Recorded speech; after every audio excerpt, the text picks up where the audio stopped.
साथ संगत जी, प्यार से कहिए धन्य निरंकार जी। दासी आशा करती है कि आप सभी लोग माता जी की कृपा से अच्छे होंगे। आज की जो साखी है उसका टॉपिक है सतगुरु का प्यारा कौन। सतगुरु को तो सभी प्यार करते हैं, लेकिन सतगुरु किसको प्यार करते हैं, ऐसा ही कुछ इस साखी में बताया गया है। एक बार एक जगह सत्संग में जाने का मौका मिलता है, तो वहाँ क्या देखते हैं कि जो गुरु जी की स्टेज लगी हुई होती है उसके पास में ही काफ़ी लोग बैठे हुए होते हैं और गुरु जी के विचार चल रहे होते हैं, काफ़ी भीड़ हो रही होती है।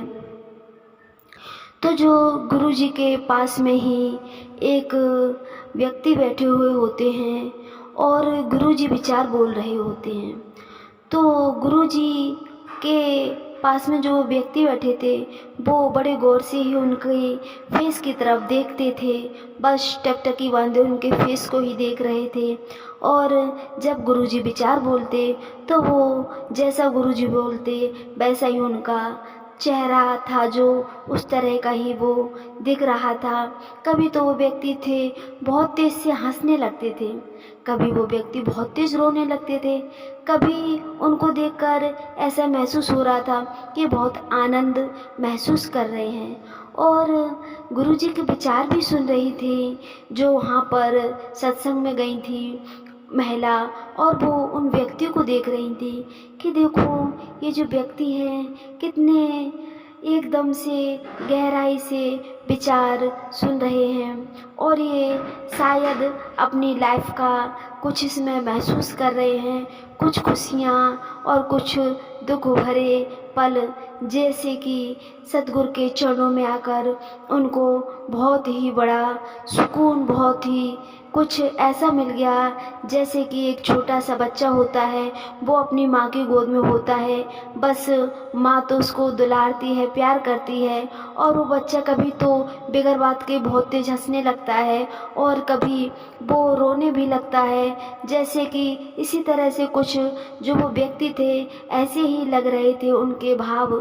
तो जब सत्संग समाप्त होता है तो वो जो महिला थी वो पूछती है उन व्यक्ति के बारे में कि इन व्यक्ति को बहुत देर से देख रही थी मैं और विचार भी सुन रही थी।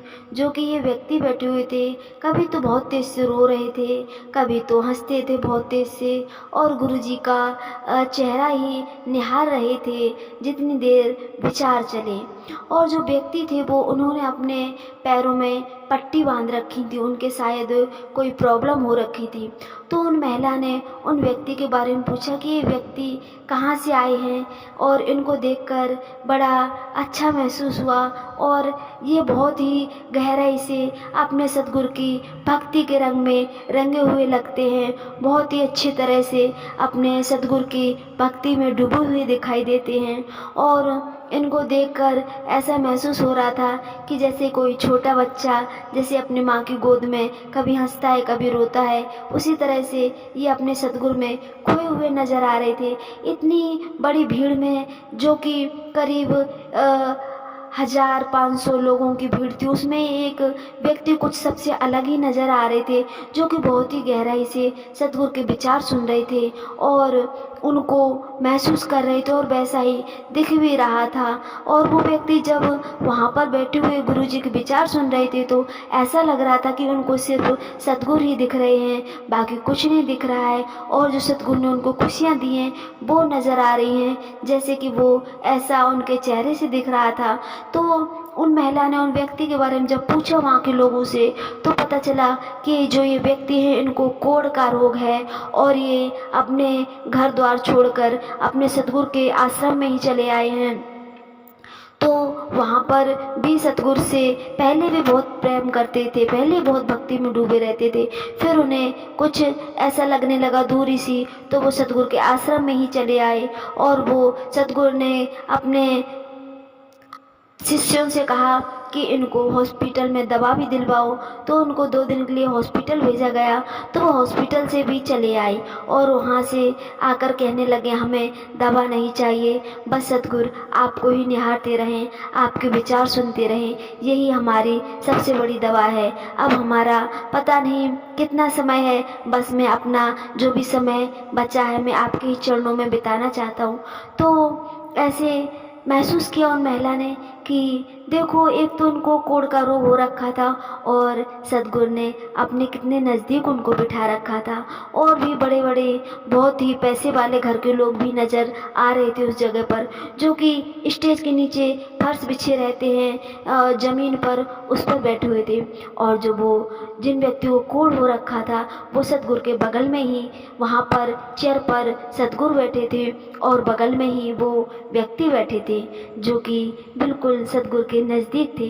तो देखिए हमारे सद्गुरु हमें कैसे प्रेम करते हैं, कभी हमें भेदभाव नहीं करते हैं कि हम मरीज हैं, कि हम गोरे हैं कि काले हैं, कि हम गरीब हैं कि अमीर हैं। हमारे सद्गुरु बस हमारे भाव देखते हैं।